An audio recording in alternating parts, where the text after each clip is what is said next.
Finished training for the day? Time to fight post-workout fatigue with Core Power Protein Shakes. They're packed with 26 grams of high-quality protein to build muscle and electrolytes to help hydrate. The nutrition you need to help your body replenish, rebuild, and repair post-workout so you can power on to the next one. Champion your recovery with Core Power. Visit corepower.com to learn more.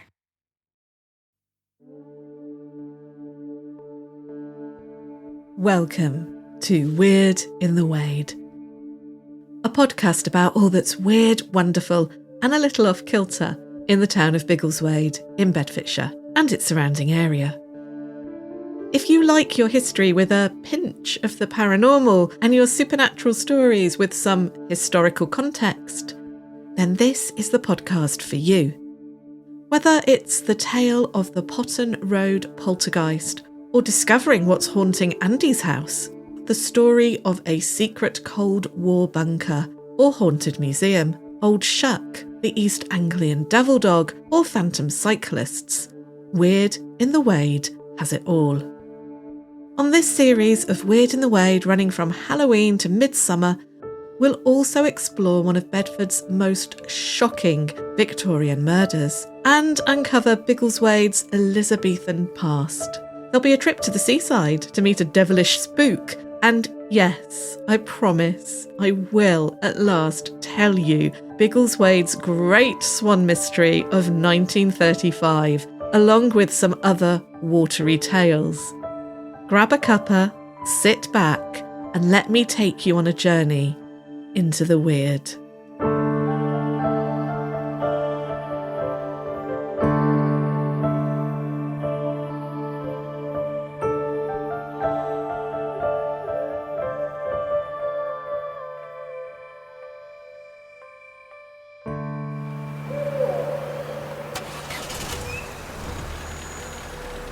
It's November 1993, a cold, damp morning. A thin grey mist is creeping between the houses and seeping into your bones. A removal van has pulled up outside a house on the Potton Road in Biggleswade, a rather unremarkable street, long and to the north of the town.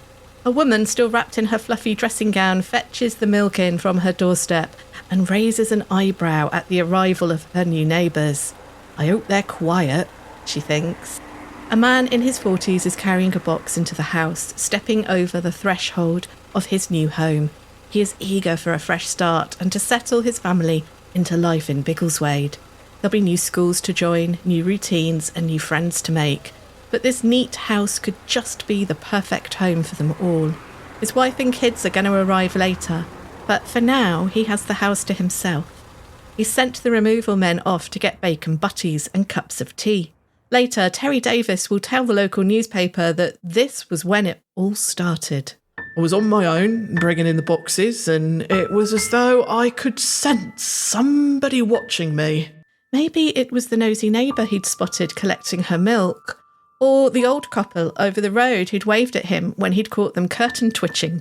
But he only senses that he's being watched when he is inside the house, not outside it.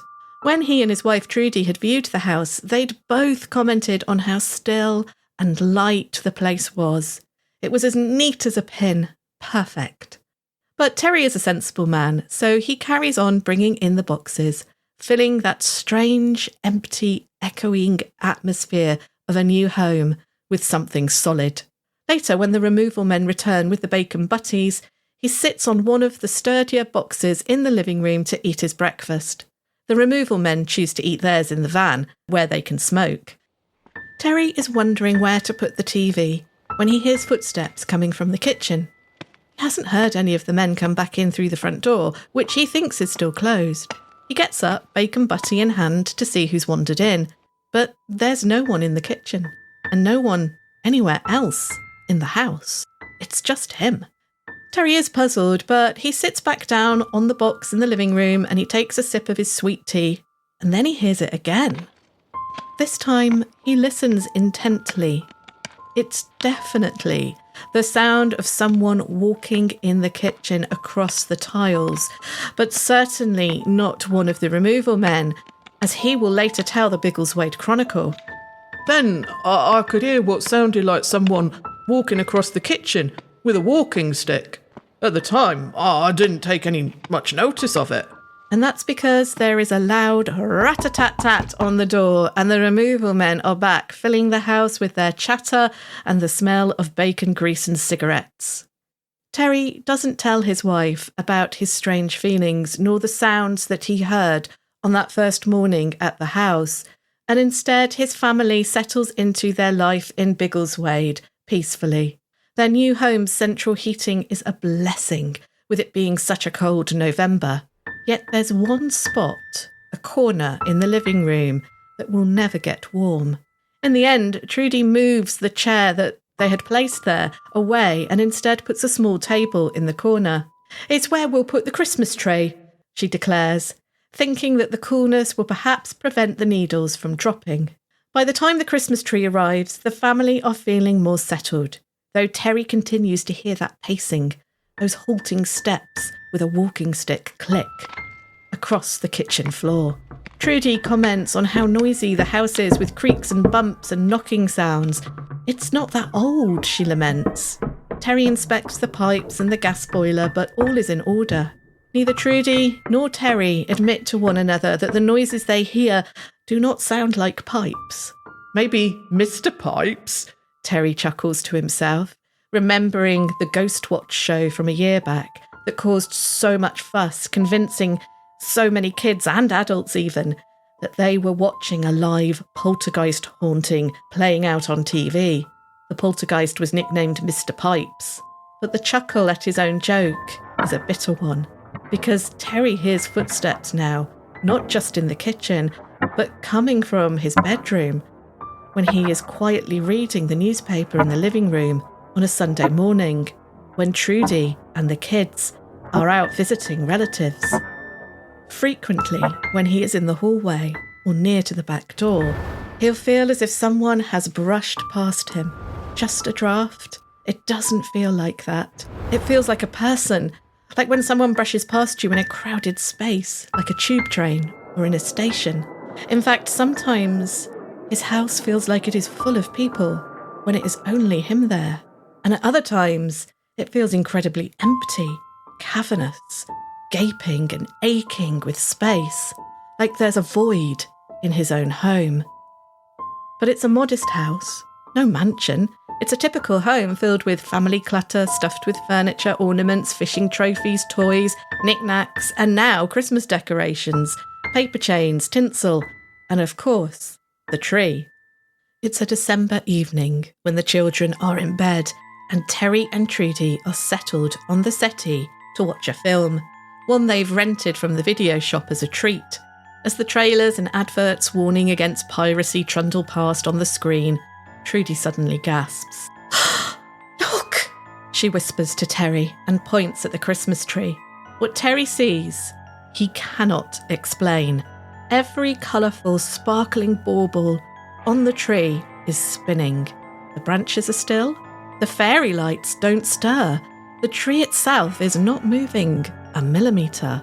But every one of the baubles is spinning like a spinning top, light splintering from them, creating bright shards like a demonic disco ball. He turns to his wife, and the light from the spinning decorations is skittering across her face. He recoils. "Make it stop," Trudy demands. "Oh, I don't know what's causing it." Neither wishes to approach the tree and its uncanny decorations. Trudy sinks deeper back into the settee, as if the upholstery can protect her. Terry leans forward, squinting at the splinters of light. He is holding his breath without even realising. He can hear his own heartbeat thumping through his skull.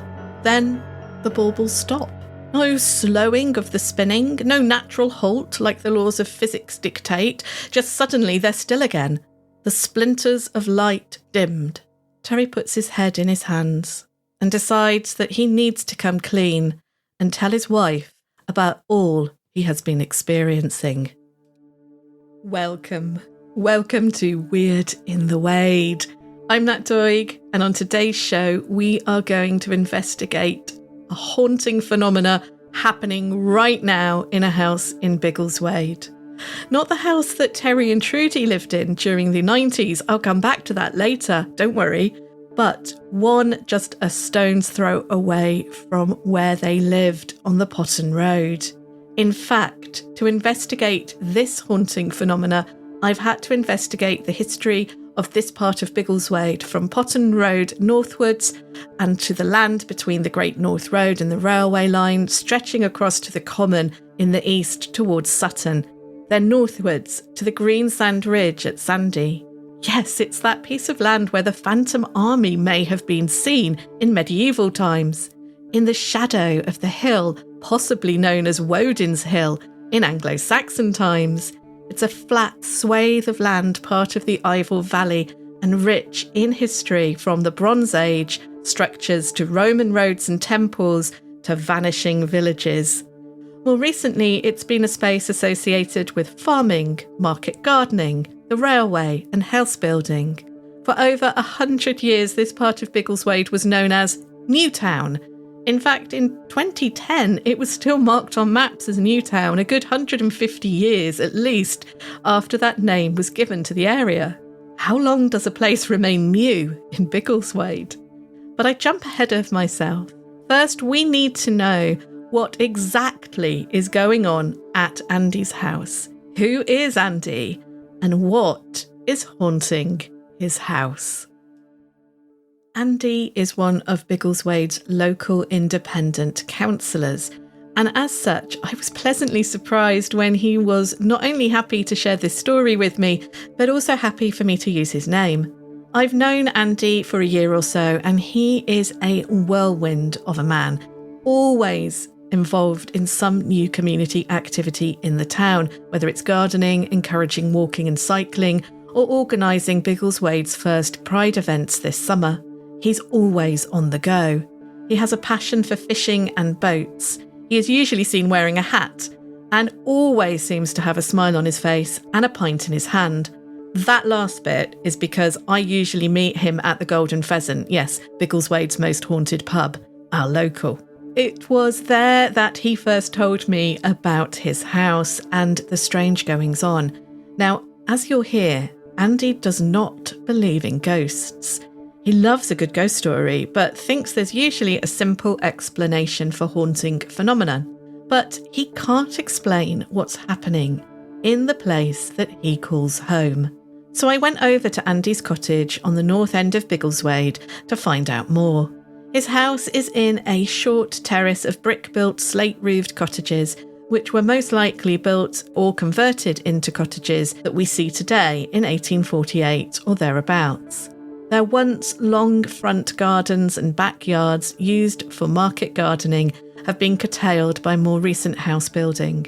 But Andy's front garden was bursting with flowers and plants on the rather overcast June lunchtime that I visited. Andy's dog Dolly, a caramel-coloured Chalky, that's a Chihuahua and Yorkshire Terrier mix, greeted me with her usual exuberant glee. With a cup of tea in hand and Dolly safely upstairs asleep on the bed, I began my chat with Andy. Do you believe in ghosts? No, I would say I don't believe in ghosts. Maybe if you'd asked me 3.5 years ago, I would have said I definitely don't believe in ghosts. And now maybe, yeah, there are unexplained things that some people might call ghosts. I'd still say I don't believe in ghosts, but there are certain things that happen that I can't explain. So could you tell us a little bit about what some of those things are? Yeah, so ever since I moved here, there's been lots of noises in this house. It is a very old house, but it is a very small house, and so you kind of know if there are other people around, and there often seems to be. And when I first moved here and heard these noises, I didn't think anything of it. I just thought an old house, creaks, bumps. I thought perhaps it was neighbours, perhaps it was a bird, on the roof, or there was thumps and bangs and the sound of people going up and down the stairs and footsteps upstairs. But because I didn't even consider ghosts to be a thing or paranormal activity, it wasn't just not something that I even thought about. It didn't really register with me. The first time I sort of maybe considered there was something unexplainable was about 6 months after moving here, before I got Dolly. It was just I had a friend over for some drinks one evening, just to catch up, and there was a sound of someone running up the stairs and walking into the room above the living room. And my mate said to me, "Who's upstairs, Andy?" And I said, "There's nobody upstairs." And he said, What's that noise then? There's somebody up there. And I said, There's nobody up there. I said, I know there's nobody up there. That happens all the time. And he said, "You've got ghosts." And I just thought, oh, maybe. And that was it, really. And yeah, since then, it's continuous, really. I'd say it's at least a weekly occurrence. And since I've had Dolly, she's picks up on a lot more than I do, and she'll often go into a barking fit at a corner of the room, or even something in the middle of the room that she's evidently seen and doesn't like or wants to interact with. I mean, it doesn't seem like fear or anger. Her hackles don't rise or anything like that. So she's kind of, I suppose, heightened the sense that there are unexplainable things. And just, in fact, last night, it's a coincidence really that you were coming over, and I'm sort of wondering if this is a dream I had, but I was convinced. I woke up and there was a figure standing in my bedroom doorway, and I screamed out loud last night, and which upset Dolly, and she ran downstairs. And I wonder if I probably dreamt it, but yeah, it was just a fleeting thing. There was someone there in my doorway, and as I kind of sort of come to my senses, if you like, there was nothing there, but it shocked me enough to shout out loud, which sent Dolly out of the room and flying down the stairs. So yeah. Oh gosh, I hope that wasn't because I was coming round. I know the sceptical explanation for that might be, you knew I was going to come round, we were going to be talking about it. It could be one of those kind of almost, is it hypnopompic or hypnagogic? One's for when you wake up, one's for when you go to sleep, and you see things. So it's a normal hallucination that people have when they're either drifting off to sleep or waking up. So it could have been one of those. Yeah, that's kind of, when I sort of sat up in bed and had a sip of water, I thought that was probably a dream, because I was, I've been looking forward to this, really. I don't really talk about this with many people, because I don't really believe in it, if you like, and I've never mentioned it to any of my neighbours, because I sort of, they might think I'm a bit dotty. I don't know, really. I think mildly interested, I suppose, is the thing. It's sort of, you just sort of think, oh, there it is again. I love this house. I love Biggleswade. I love the neighbourhood I live in. This was the first house I viewed in Biggleswade, and it was the one I ended up living in, and I love it, and would, no real plans to move away. And it certainly doesn't upset me or scare me or fill me with any fear. I don't feel that there's any malevolence to anything. Even if there is an unexplainable phenomenon, I don't think it has any physical presence that could do anything to me, and I don't feel that anything would want to either. So it's just a mild curiosity, I suppose. Yeah, I think that's a great way to look at it. When I've lived in houses where there's been strange things going on, that's kind of how I've felt, is kind of curious about it and wondering why it might be happening. I know we did talk in the past about the fact that you're quite close to the railway line here. Yeah. The classic sort of things with the railway, obviously it can cause noise and vibration, but the other one is infrasound, and that's that very low level sound that makes people feel uncomfortable. But you just said you don't feel uncomfortable here. No, I do know the infrasound sound, and I know when that happens from the train. So there are particular goods trains that go along the East Coast Main Line from time to time, and one of them is at the same frequency as the window in my front bedroom, which is where I work, and nothing else in the house moves, but that train, as the train goes past, which I can see from that room, the window vibrates and sort of almost wobbles, and it must just be the right frequency for this particular train. And it's sometimes at night time when it comes, or sometimes in the day, and I can just hear the window kind of almost sort of wobbling in time to the train. And that's not particularly pleasant. It took me ages to work out what that was when I first moved here. I thought it was lorries going down Potton Road, and it was a few weeks before I realised it was trains that were causing it. But that's completely different to the kind of the sounds of footsteps that I get. I suppose I should have maybe had a bit more of a thought about it, because when I moved in, there were crystals left all around the house by the previous owner, and I've got them somewhere. I sort of gathered them up and thought, that's a strange thing to leave around the place, mate. They were kind of in obvious places and also in hidden little nooks and crannies behind shelves and in corners of rooms and things like that. And so I've subsequently found out that they may be something to do with paranormal activity. We'll come back to the crystals, I promise you. I'm not going to let that piece of information lie. I heard no bumps, bangs or footsteps in Andy's neat and pretty cottage for the short time that I was there. The cottage was described in a 1941 auction pamphlet as being a brick-built and slated cottage containing 2 bedrooms, a parlour, a kitchen and a copper. That's a large wash tub for laundry. One of the houses, possibly Andy's, had access to their copper in a nearby barn rather than in their kitchen. There were 2 shared outside toilets between the row of 4 cottages, also brick and slate-built buildings, but tiled within.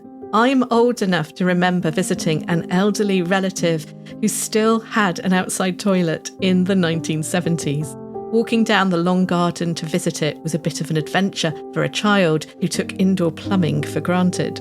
But sharing one with another house is something I think we can all be glad is a thing of the past in Britain today, especially as, looking at the census records, these 2-bedroom cottages often had 2 adults and up to half a dozen children living in them in the 19th and early 20th centuries. The cottages are also described as having capital garden at the front and rear. We believe that the cottages were originally built or converted into the dwellings that they are today in 1848. That's when they first appear in the records, but they may have been built earlier. I can track landowners, landlords, and, for some years, tenants who lived there from 1848. Incidentally, this formal recognition of the cottages in 1848 coincides with the building of the railway, the East Coast Main Line, linking London, Biggleswade, Peterborough, Doncaster, York, Newcastle and Edinburgh, basically following alongside the Great North Road and stopping at the old coaching towns. Andy's cottage is a stone's throw from the railway line. He can watch the trains pass from his bedroom. We know from records that the railway companies were buying up land all along the line, and surveys were being carried out showing who owned what and where. In fact, I saw in the archives in Bedford a letter dated 1850 from a lawyer on behalf of the railway company explaining that one of the landowners was a Mrs. Northfield of Potton, a straw plat dealer. The lawyer describes her as a closed-fisted one who is holding out for a better offer for her land. Good for her. Her shrewd business skills are not appreciated by the railway company. One of the new areas of the estate Andy's cottage is found within now is called Northfields. Is it named after the fields north of Biggleswade, or Mrs. Northfield, the canny straw plat dealer who once owned land there? In fact, I was surprised to discover how pivotal women landowners were in the story of this area north of Biggleswade in the 19th century, but more on that later.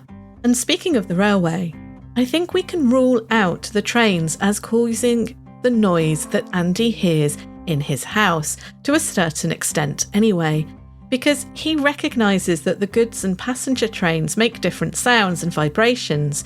As you heard in the interview, he even recognises the effects of infrasound causing his windows to vibrate without making any sound. And he doesn't say that he feels uncomfortable in his house, which of course infrasound can make you feel uncomfortable. Far from it, and he loves living there. Dolly, however, might be more sensitive to this infrasound coming from the railway, as dogs have different hearing to ours, and it could account for some of her barking or alertness when it appears as if nothing is there. But, as an aside, my granny lived right next to a railway line, and she had dogs, many dogs, and they seemed to just get used to the fact that the trains are there, just like we did when we visited. So, before we look at who has lived in Andy's house, I want to take a step back and look at the landscape and dive into the ancient history of the land itself. The row of 4 cottages that include Andy's were built in a style that was popular in the past. It's where the end of the terrace faces the road, not the front of the houses. And the road now doesn't even exist as a road. It's now a footpath. But possibly for centuries, this road, which is diagonal across the map in a northeasterly direction, was a turn-off from the Great North Road, heading towards the Common. It later became known as Furzon Hall Road. Today, Furzon Hall Road starts further east, but it's clear from looking at the old maps that this is a modern development from the 1950s. But Andy and I suspect that due to its straightness, this could be the remnants of a Roman road. If you follow its straight diagonal path, which now bends and leads to Furzon Hall farmhouse, it leads to the corner of the Common, where it is believed there was a Roman temple across the Potton Brook, just below the green sand ridge and to the east of Woden's Hill. And why did the Romans place a temple there? Well, it's a short walk from the Great North Road, so a good stopping off place, a Roman service station if you like, and it's likely to have been an ancient British site of veneration in some way as well, as the Romans tended to adopt them. If you stumble backwards through time to the Bronze and Iron Ages, then just north of Andy's cottage lies what has been identified as a cursus and 5 round ring ditches, or possible barrows, or a mixture of both. A cursus is a straight path flanked by ditches. There is one leading to Stonehenge, for example. The 5 rings appear towards the end of the cursus, which you can see on aerial photography as crop marks in dry weather. Check out the blog for these at weirdinthewade.blog. It's speculated that these were either roundhouses or possibly one or more of them could have been a barrow, a burial mound in the Bronze Age. I have joked that this could be a case of Biggleswade henge. On this side of the country, such structures were built of wood and not stone, and so have long since disappeared. But I do have some actual evidence to back up the idea that there was once a barrow on this land, north of Biggleswade. In the tithe and farm records dating back to the 18th century, one of the fields north of Biggleswade, which was part of Furzon Hall, was called Round Hill Field. Now, there are no hills in this swathe of land. It's flat. It's good agricultural land and has probably been used as such for over 2,000 years. Where there was once a round hill, to give this field its name, it has since been ploughed away to flatness. Another common fate of barrows on this side of the country. What I don't have yet is a location for Round Hill Field within Furzon Hall's land, because if I did, I could compare it to the crop marks and see if it matches. One of the fields is also called Long Dane, which makes me wonder if this is not a name linking the Vikings to this land. I've taken you on this detour because I wanted to show you how what might appear to be a straightforward piece of farmland, which has been increasingly built on, and in fact more houses are soon to be erected there, actually has a rich history beyond Biggleswade. The roads the Romans used were likely already well-worn tracks which had been trodden in the Bronze and Iron Age. That path outside Andy's cottage could have been walked on for thousands of years by people heading home, visiting a special site of worship, or just meeting up with family and friends for weddings, funerals, trading, and also possibly war. In medieval times, the area north of Biggleswade was equally busy, being farmed and grazed by sheep, which watchful shepherds kept an eye on. We know about the shepherds because 2 of them are murdered, but that's for another episode. To the east of the Common was once the town of Kinnock, which at one point in the 12th century was larger than Biggleswade. It had its own coat of arms, and then it just disappears. I hope to return to this mystery of Kinnock on an episode about the Black Death, because it's probably the plague that did for the settlement of Kinnock. But this is all so long ago, way before Andy's cottage was built. So what about more recent inhabitants of Andy's cottage and the area north of Biggleswade, I hear you ask? Well, that's where the crystals come in. So let's dive back in and hear what Andy told me about those crystals.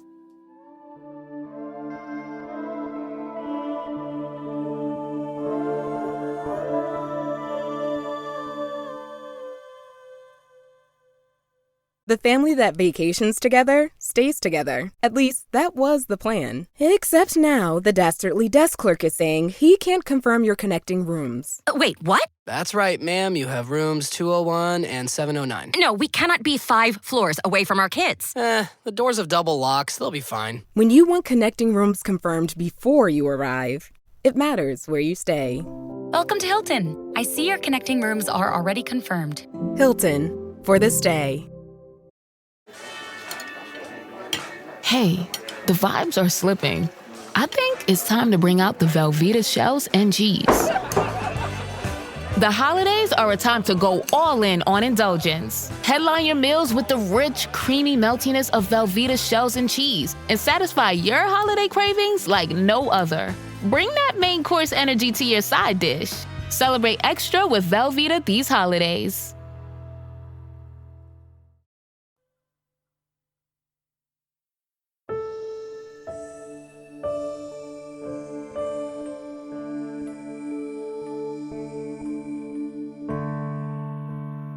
I suppose I should have maybe had a bit more thought about it, because when I moved in, there were crystals left all around the house by the previous owner, and I've got them somewhere. I sort of gathered them up and thought, that's a strange thing to leave around the place. Mate, you know, they were kind of in obvious places and also in hidden little nooks and crannies behind shelves and in corners of rooms and things like that.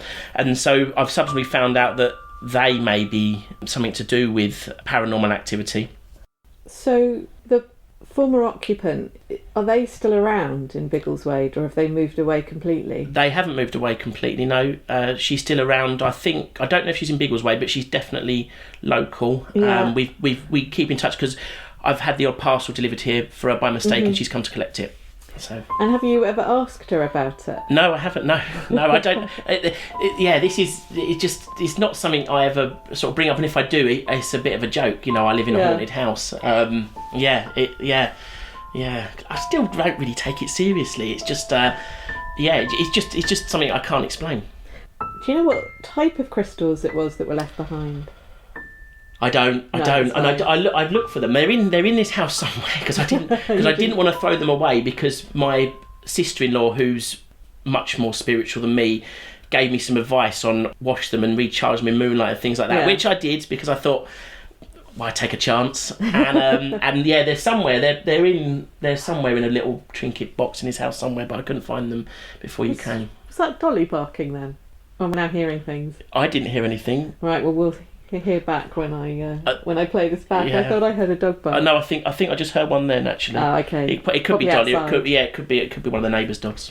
Since I've lived here and made friends in Biggleswade, a few months ago, I met a friend that I know through some charity work that I've done, some volunteering, and we got chatting about where we live in Biggleswade. And when I told her where I lived, she mentioned that she'd come to a séance, or I don't think she used the word séance, but a social gathering of people to come and talk with people that are no longer with us, like a spirit circle, that sort of thing. Yeah. And with the previous owner of this house, and then that would explain the crystals, possibly. Things like that all start adding up in your mind, and suddenly you go from being a skeptic to thinking, well, you know, something's doing this and I can't explain it, and I can't see anything, I can't feel anything, I can just hear things. And so it does make you wonder. It definitely makes you wonder. I've not really mentioned it to anyone else. I'm kind of wondering if, when this goes out, if other people might get in touch, that maybe people have lived here, and you know, even my neighbours might listen and say something. Yeah, and the last thing I ever want to do is like frighten people. So I think our best bet is probably going to be the former occupant. Yeah. I'm pleased to say that Carol, the former owner of Andy's cottage, agreed to meet up with me. And although she didn't want to be recorded for the podcast, she was happy for me to report back everything she told me. We met in Biggleswade's historic Crown Inn, the site of the Great Fire of Biggleswade, as covered in previous episodes. Carol was sitting at one of those tall tables that if you're short like me, you have to kind of clamber up onto and sit at a high chair. Carol had a laptop with her, and she'd already acquired for me a cup of coffee, which I was very grateful for. She was raring to go. This is what she told me, and it's voiced by an actor. I moved into the cottage in 2016 and I lived there for exactly 5 years. I did enjoy living there, but it never felt like home. You know, definitely not my forever home. But it is a lovely house. There's nothing malevolent there, nothing bad. But yeah, I did feel like I wasn't alone in that house, even when I was, if you see what I mean. It was little odd things that happened, like hearing footsteps in the kitchen or upstairs when I was in the living room. Purposeful footsteps, not random knocks. I was well aware of the rattles and vibrations the railway makes, the rumble that you can't hear but you can feel in your bones. It's odd, but you get used to it. These other sounds that I heard were different, like I say, purposeful. A person walking steadily, maybe even pacing. I'd also get glimpses out of the corner of my eye, sometimes on the stairs of someone, a dark figure, but I get that a lot in all kinds of places. You see, I run spirit circles, do readings, tarot, stuff like that. So I am sensitive to these things. But whatever was in the house was there before I moved in, not a spirit who came through one of my circles. I'm very careful on closing anything spiritual properly. You have to, especially if you're living in that space.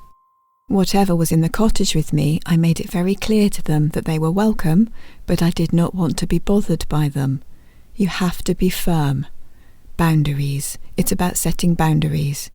I think the energies in the cottage are helpful and harmless.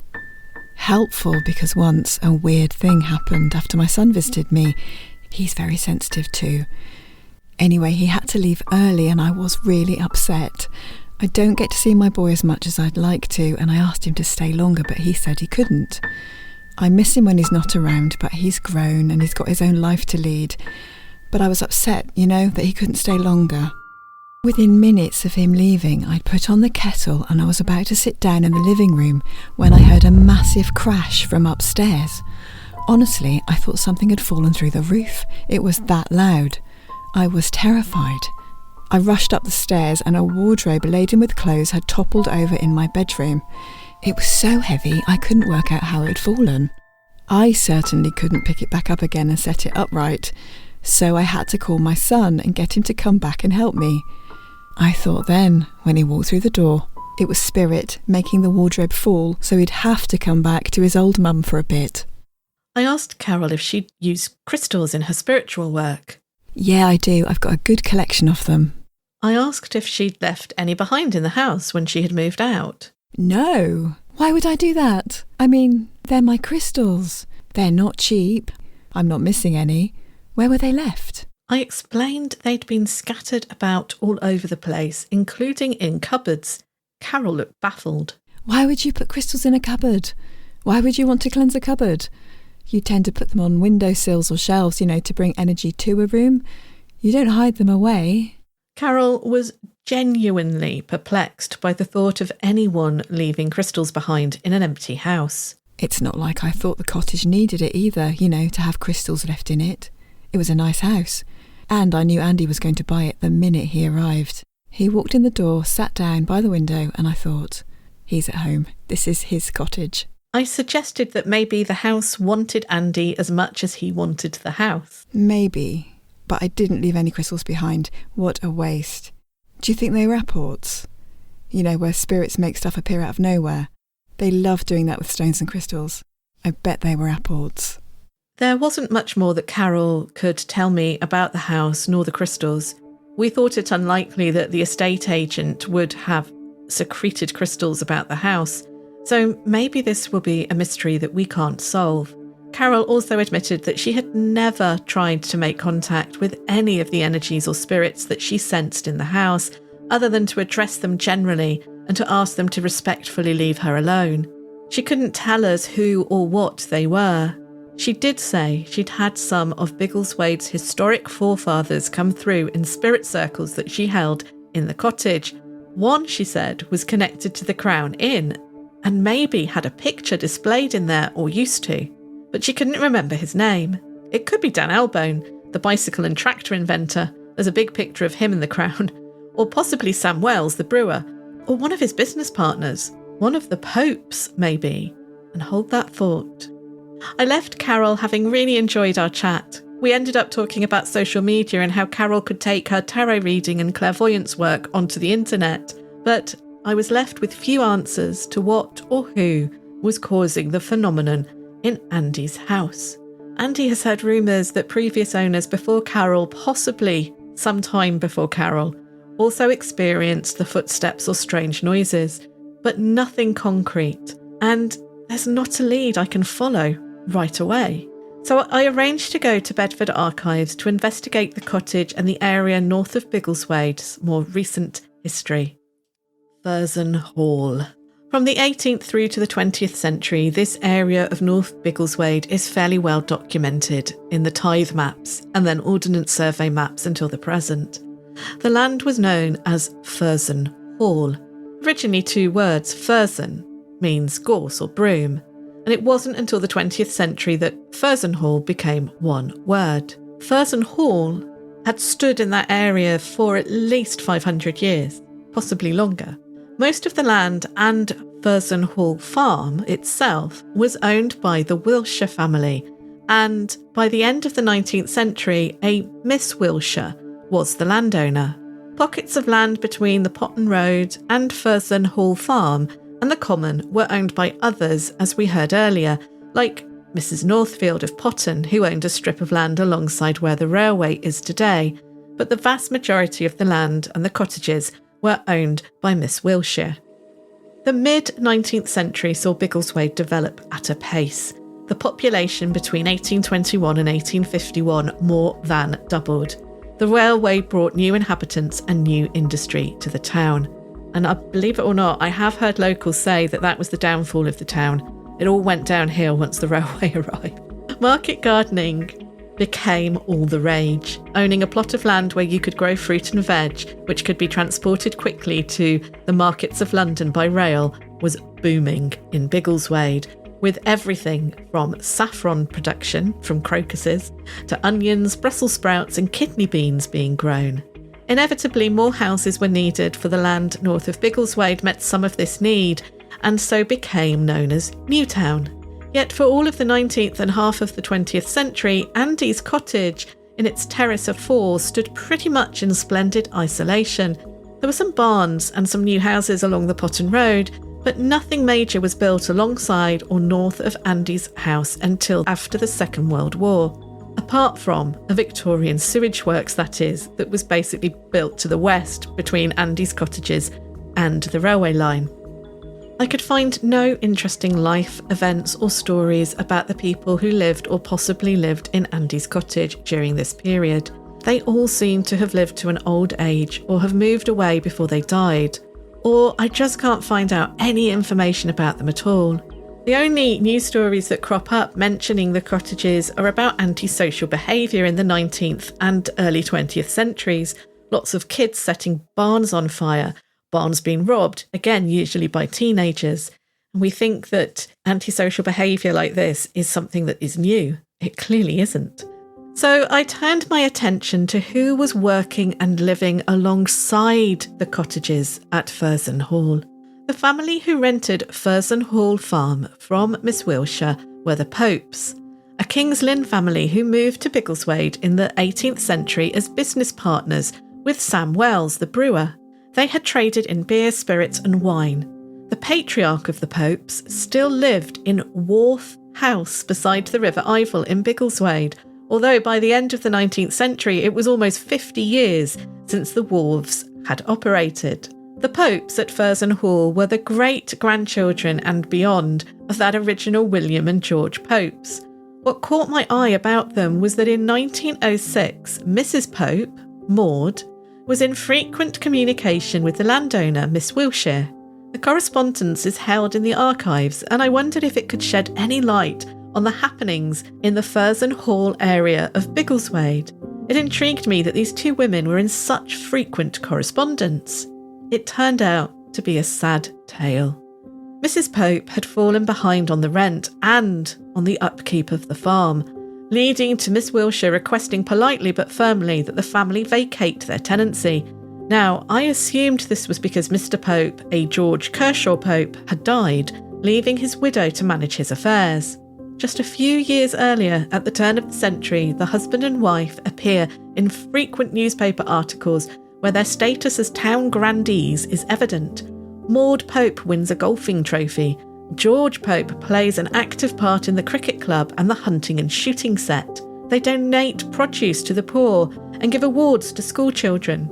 Both of their sons head off to South Africa, part of that colonial class of the time, keen to make their fortune farming land which has been brutally snatched from the native population and or other colonial powers. A letter sent home by Bobby Pope in 1905 is strangely modern and chatty in tone. He clearly misses Furzon Hall, referring to it like a long-lost ideal of bucolic perfection, lamenting at the end of his letter, I wonder when I will see you all, and Furzon Hall. I often miss you all. I'm guessing he never saw Furzon Hall again as his family home, because the very year his letter arrived in 1906 was the year Miss Wilshire evicted the Popes. I then discovered, to my shock, that George Kershaw Pope was very much still alive and part of the sporting year in Biggleswade in 1906. In fact, he's very much the gent about town, right up until his death in the 1920s. His obituary comments on how he was never seen without his 2 gun dogs, 2 big black Labradors, at his side. How could this be? Why was George Pope's wife having to deal with all of the correspondence between the landowner, Miss Wilshire, the solicitors, tractor and plough manufacturers, the miller, and the tax department? If her husband was still alive in 1906 and living with her at the farm, which he was, why did he not manage these affairs? For the Edwardian era, this was quite unusual. A search of the newspapers uncovered a number of articles about a court case where George Kershaw Pope had been declared bankrupt and insolvent. Now it made sense. The reason the farm was in such a bad way, why Kitcheners in Potton, who had provided the farm with a motorised plough, were chasing for payment, why Franklin's mill was doing the same, why Miss Wilshire so politely but firmly insisted that the family must leave. She had given them leeway over the years with their payments, but now the farm was being affected by the family's money troubles. It was less profitable than it should be. In some of the letters I read, Maud Pope implores Miss Wilshire to give them more time. The weather has been so bad, the crops so affected, the cows cannot produce milk. By 1907, the Popes have left Furzon Hall Farm. Mrs. Pope continues to buy and sell milk from their new home on Shortmead Street to make a living. And a new family, the G's, move into Furzon Hall Farm and seem to be doing a roaring trade, advertising their produce every week in the local newspaper. Miss Wilshire eventually sells the cottages, including Andy's, with the tenants in situ. One thing that is very clear from looking at these records is that tenants, if they were reliable, could stay in a single property for generations, very different to today. But none of this, as interesting as it is from a social history point of view, explains why Andy's house is experiencing haunting phenomena. Unless we think that Bobby Pope's spirit has returned to Furzon Hall and is pacing the houses in a quandary of why everything has changed so much. The last century. The fortunes of the land north of Biggleswade takes a turn after the Second World War. Those bombed out of their homes in London need places to live, places not far from the capital, where it's still possible at least to commute for work or to find other employment nearby. Many arrive in Biggleswade looking for such a place to live. Prefabs are thrown up quickly to the north, south and east of the town. The newspapers reflect a local distrust for this growth, these incomers from London and other bombed cities.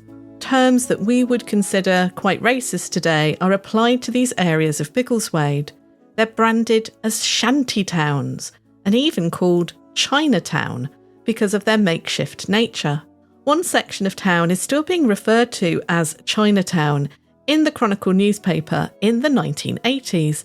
I naively thought I'd stumbled across some piece of hidden Biggleswade history until I traced this term back to its roots.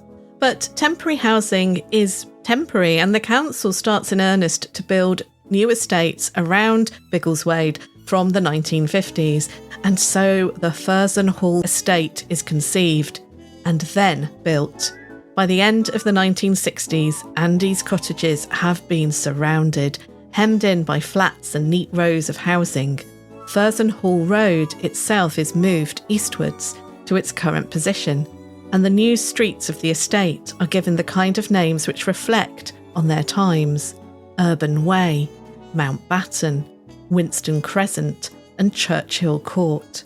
But some of the local residents don't seem to be any happier with the permanent housing replacing the prefabs. There are complaints of untidiness of the gardens, the upkeep of the roads, the ugliness of the estate's design. Some of this unhappiness is down to flooding caused by poor drainage and the old sewage works overflowing. The sewage works are moved. They're not the only thing that gets moved either. From 1881 until 1970, just along Furzon Hall Road, where the old route joins the new, a stone is marked on the map.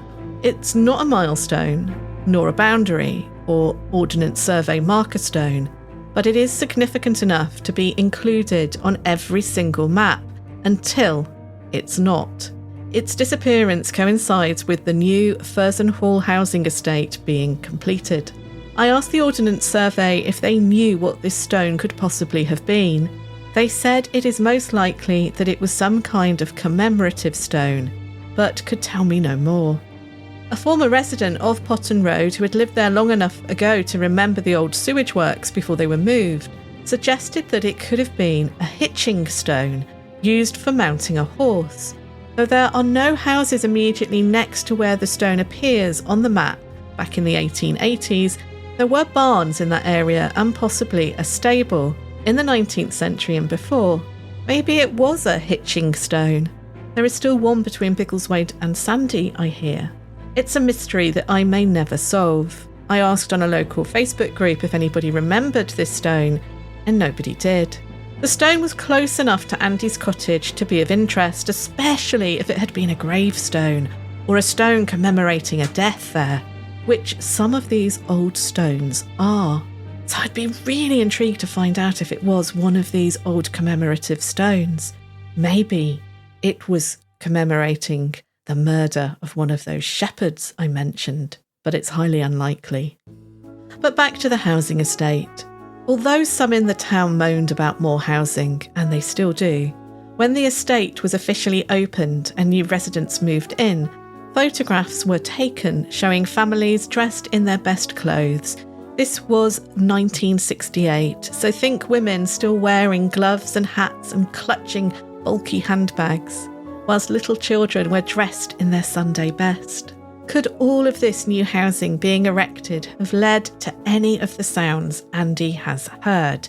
I mean, obviously, he wasn't there when the houses were being built, but I mean as a consequence of them being built. We know the land there has a history of flooding, the old sewage works for spilling, and there's the railway line. The A1 is also to the west, not too far away. Could the ground beneath the estate be somehow making the noises? We can't rule it out, but it does seem odd when the noises seem to be coming from above and not below. But what if all the building work has disgruntled the spirits who lurk in that location, as well as some of the locals, disturbed the spirits' resting place and caused them to wander around the houses like Andy's? I hear it is not just Andy who reports strange sounds in houses north of the Potton Road. This leads me to the story I opened today's show with. I may not be able to solve the mystery of whether Andy's house is haunted or what is haunting it, but in the 1990s, a house not too far away along the Potton Road was infamous in Biggleswade for poltergeist activity. In the spring and summer of 1994, the Potton Road poltergeist was a sensation, featured in the local newspaper and even in local advertising. The haunting was not only reported widely, but was investigated, and the house was cleansed.